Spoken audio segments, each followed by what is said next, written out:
Israel mendapat kecaman dari internasional setelah meluncurkan rudal ke kamp pengungsian di Rafah. Pasalnya, akibat serangan itu, puluhan warga Palestina ikut terbakar dan tewas.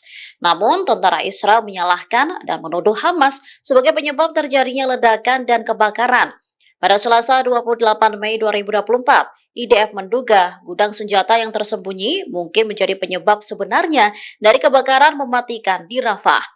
Israel berdalih serangan udara yang terjadi pada Minggu 26 Mei itu ditujukan pada dua target utama dari pihak Hamas. Dikutip dari The Times of Israel, mereka juga mengklaim menggunakan amunisi kecil. Sehingga militer rezim Zionis meyakini ledakan dari amunisi tersebut tak menimbulkan kebakaran. Israel mencurigai adanya amunisi atau bahan mudah terbakar yang tersimpan di kamp itu menyebabkan ledakan susulan. Sebelumnya, IDF mengklaim telah melacak dua komandan Hamas Yassin Rabia dan Khaled Najjar di Rafah. Menurut intelijen IDF, daerah tersebut telah digunakan untuk kegiatan Hamas termasuk untuk peluncur roket di dekatnya.